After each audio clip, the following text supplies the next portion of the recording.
Hello friends, welcome back to our YouTube channel. आज इस video में हम पढ़ेंगे लूसेंट एंशिएंट हिस्ट्री बुक का पार्ट 4 एंड हमारा टॉपिक है जैन धर्म। अपनी पिछली वीडियो में मैंने आपको उत्तर वैदिक काल बताया था। तो उत्तर वैदिक काल के बाद 6वीं शताब्दी ईसा पूर्व में जैन धर्म का विकास हुआ। जैन धर्म को मानने वाले लोग नास्तिक थे, उनकी ईश्वर को मानने में मान्यता नहीं थी। उनकी जो मान्यता थी वो आत्मा को मानने में थी। जैन धर्म में कुल 24 संस्थापक हुए जिन्होंने जैन धर्म का प्रचार प्रसार किया और जैन धर्म को विकसित किया। तो चलिए देखते हैं जैन धर्म का इतिहास। जैन धर्म के संस्थापक एवं प्रथम तीर्थकर ऋषभ देव थे, जिनको आदिनाथ या वृषभनाथ भी कहा जाता था। तो जैन धर्म की स्थापना किसने की, या फिर जो जैन धर्म के संस्थापक थे एवं प्रथम तीर्थकर संस्थापक ही होते हैं। तो जैन धर्म के संस्थापक या प्रथम जो तीर्थकर थे वो ऋषभ देव थे और इनको आदिनाथ या वृषभनाथ भी कहा जाता था। जैन धर्म में कुल 24 तीर्थकर हुए। जैन धर्म के कुल कितने संस्थापक थे? कुल 24 संस्थापक या कुल 24 तीर्थकर थे, जिनमें से जो 23वें तीर्थकर थे पार्श्वनाथ, ये काशी के इक्ष्वाकु वंश के राजा अश्वसेन के पुत्र थे। इन्होंने 30 वर्ष की उम्र में ही संन्यास जीवन धारण कर लिया था। जैन धर्म के जो 23वें तीर्थकर थे वो कौन थे? पार्श्वनाथ। और ये किसके पुत्र थे? राजा अश्वसेन के पुत्र थे और इन्होंने 30 वर्ष की उम्र में ही संन्यास जीवन को धारण कर लिया था।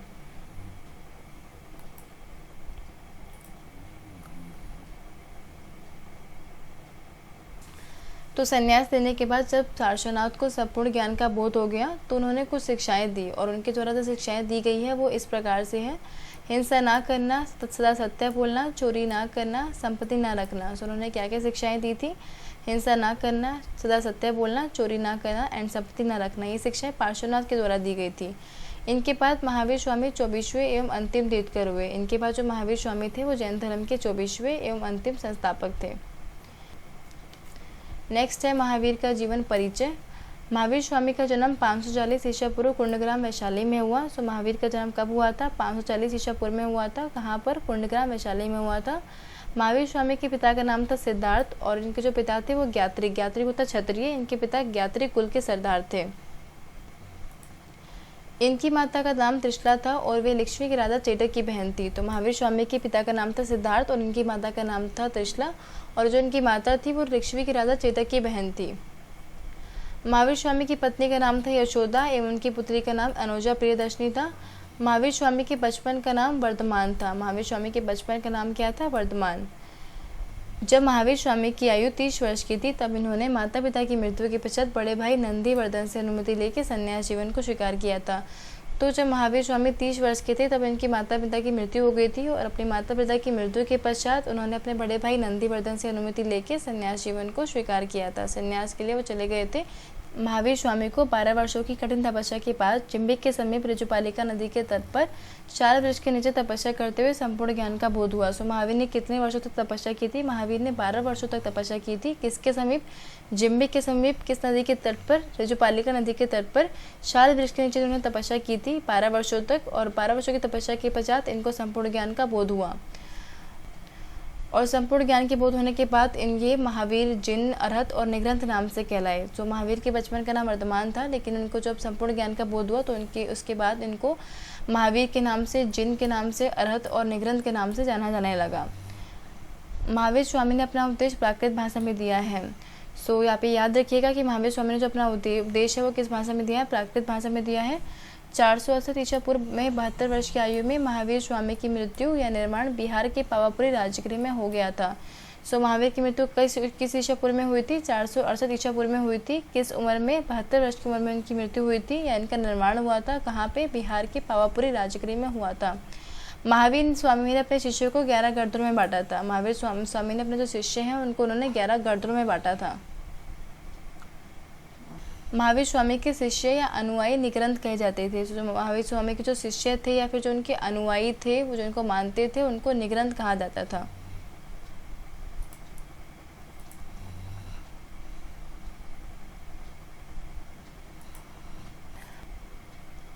नेक्स्ट है महावीर स्वामी के प्रथम अनुयायी जामिल थे, जो कि उनके दामाद थे। सो जो महावीर स्वामी के प्रथम शिष्य थे वो जामिल थे, और जो जामिल थे वो अनुजा प्रियदर्शनी, जो महावीर स्वामी की पुत्री थी अनुजा प्रियदर्शनी, उनके पति थे। महावीर स्वामी के ये दामाद थे। एवं प्रथम भिक्षुणी चंपा जो नरेश दधिवान की पुत्री थी। सो जो चंपा थी, जो प्रथम भिक्षुणी थी, वो किनकी पुत्री थी? नरेश दधिवान की पुत्री थी।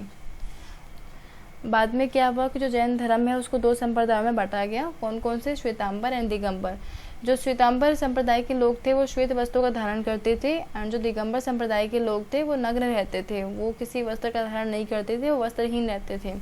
सो चलिए देखते हैं श्वेतांबर एंड दिगंबर। श्वेतांबर जैन धर्म का एक प्रमुख संप्रदाय है जिसे मानने वाले संत श्वेत अर्थात सफेद वस्त्र का धारण करते थे। जैसे कि मैंने आपको बताया कि जो श्वेतांबर संप्रदाय के संत थे वो श्वेत वस्त्रों का धारण करते थे, सफेद वस्त्रों का धारण करते थे। दिगंबर भी जैन धर्म का दूसरा संप्रदाय है। दिगंबर को मानने वाले संत वस्त्रहीन रहते थे। इनका मानना है कि मोक्ष की प्राप्ति के लिए वस्त्रहीन रहना आवश्यक है।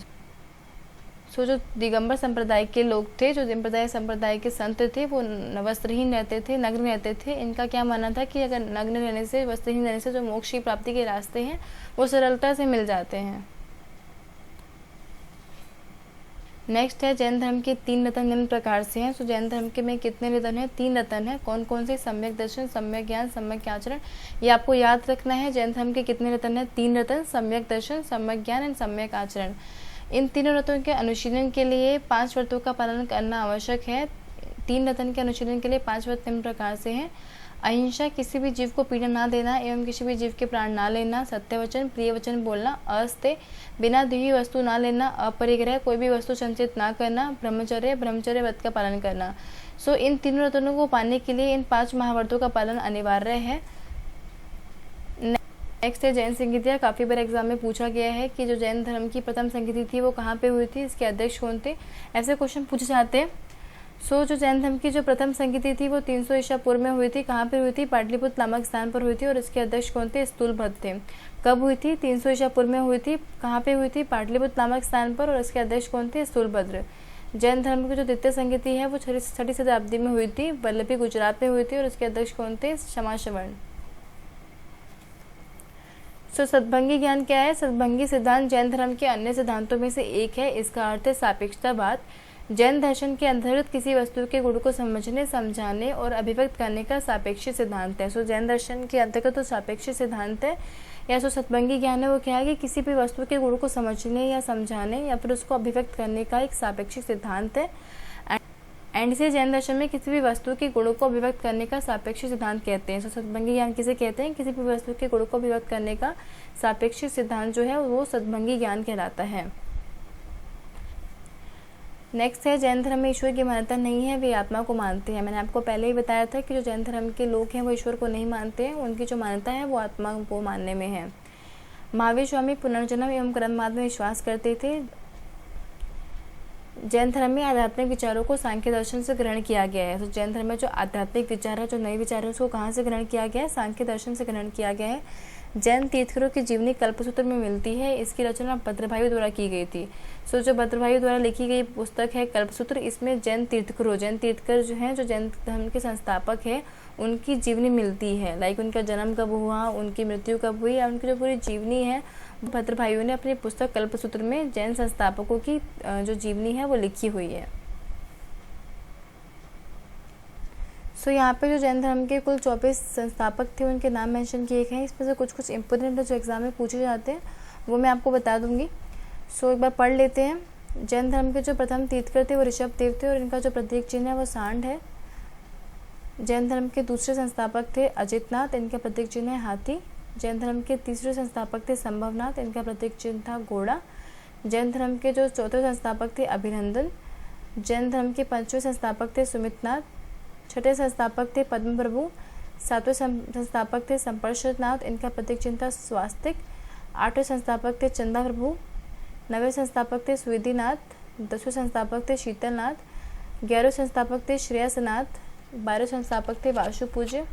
13वें संस्थापक थे विमलनाथ। 14वें संस्थापक थे अन्नतनाथ। 15वें संस्थापक थे धर्मनाथ। 17वें संस्थापक थे कुंतुनाथ। 18वें संस्थापक थे अरनाथ। 19वें संस्थापक थे मल्लीनाथ। 20वें संस्थापक थे मुनि श्रुवत। 21वें संस्थापक थे नामीनाथ, इनका प्रतीक चिन्ह था नीलकमल। 22वें संस्थापक थे अरिष्टेमी, इनका प्रतीक चिन्ह था शंख। 23वें संस्थापक थे पार्श्वनाथ, इनका प्रतीक चिन्ह था सर्प। एंड 24वें संस्थापक थे महावीर स्वामी, इनका प्रतीक चिन्ह था सिंह। सो इसमें से जो इम्पोर्टेंट है जो आपके एग्जाम में पूछे जाते हैं वो है फर्स्ट ऋषभ देव, जो कि जैन धर्म के प्रथम संस्थापक थे। जैन धर्म के दूसरे संस्थापक अच्युतनाथ, ये भी इम्पोर्टेंट है, आपसे एग्जाम में पूछा जाता है काफ़ी बार। जैन धर्म के तीसरे संस्थापक थे संभवनाथ, इम्पोर्टेंट है ये भी। जैन धर्म के सातवें संस्थापक संप्रश्ननाथ, इनका प्रतीक चिन्ह है स्वास्तिक। एंड जैन धर्म के 16 संस्थापक शांतिनाथ, इनका प्रतीक चिन्ह है हिरण। जैन धर्म के 21वें संस्थापक नामीनाथ, इनका प्रतीक चिन्ह है नीलकमल, इम्पोर्टेंट है ये। जैन धर्म के 22वें संस्थापक अरिष्टनेमी, इनका प्रतीक चिन्ह है सिंह। जैन धर्म के 23वें संस्थापक एंड जैन धर्म के 24वें संस्थापक। सो जो मैंने आपको बताए हैं ये काफ़ी बार एग्जाम में पूछे गए हैं, ये इम्पोर्टेंट है। आप चाहें तो आप सबको पढ़ सकते हैं, आपके नॉलेज के लिए अच्छा है कि आपको सभी जो भी संस्थापक थे उनके नाम पता होने चाहिए। आप इस वीडियो को पोस्ट करके इसका स्क्रीनशॉट ले लीजिए एंड आप इसको 3-4 बार पढ़ेंगे तो आपको ये याद हो जाएगा। बाकी जो इम्पोर्टेंट है, जो एग्ज़ाम में पूछे जाते हैं, वो मैंने यहाँ पे हाईलाइट कर दिया सो दैट आप इसको याद कर सकते हैं। नेक्स्ट है गोमतेश्वर की मूर्ति। कर्नाटक के स्वर्ण बेलगोला में 10वीं शताब्दी के मध्य भाग में विशाल बाहुबली की मूर्ति गोमतेश्वर की मूर्ति का निर्माण किया गया था। सो जो गोमतेश्वर की मूर्ति, इसका निर्माण कहाँ पे किया गया था? कर्नाटक के स्वर्ण बेलगोला में किया गया है इसका निर्माण। एंड इसको विशाल बाहुबली की मूर्ति या गोमतेश्वर की मूर्ति कहा जाता है। कब किया गया था इसका निर्माण? 10वीं शताब्दी के मध्य भाग में। नेक्स्ट है खजुराहो में जैन मंदिरों का निर्माण चंदेल शासकों द्वारा किया गया था। सो खजुराहो में जैन मंदिरों का निर्माण किया गया है, वो किसके द्वारा करवाया गया है? चंदेल शासकों द्वारा करवाया गया है। मथुरा कला का संबंध जैन धर्म से माना जाता है। मौर्योत्तर काल में जैन धर्म का प्रसिद्ध केंद्र मथुरा था। सो मथुरा कला का जो संबंध है वो जैन धर्म से माना जाता है। और मौर्योत्तर काल में जो चंद्रगुप्त मौर्य का युग था उसमें जो जैन धर्म है उस मथुरा का प्रसिद्ध केंद्र था। जैन धर्म को मानने वाले कई राजा थे। उदयन वंदराजा, चंद्रगुप्त मौर्य, चंदेल शासक, कलिंग नरेश, खारवेल, राजपूत राजा, अमोघवर्ष। तो ये जो शासक थे, जो राजा थे, वो जैन धर्म को मानते थे, उनके अनुयायी थे।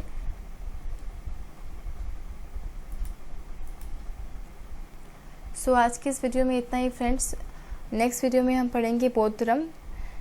उम्मीद है आपको ये वीडियो अच्छा लगा होगा। अगर आपको ये वीडियो अच्छा लगा हो तो चैनल को लाइक कर दीजिएगा, शेयर कर दीजिएगा एंड सब्सक्राइब कर दीजिएगा एंड बेल आइकन को प्रेस कर दीजिएगा सो डैट जो मैं नेक्स्ट वीडियो अपलोड करूँगी उसका नोटिफिकेशन आपके पास आ जाएगा। एंड अगर आपकी कुछ क्वेरी हो, कुछ इसमें आपको समझ नहीं आया हो तो मुझे आप कमेंट कर दीजिएगा, मैं उसका डेफिनेटली रिप्लाई करूँगी। Thank you friends.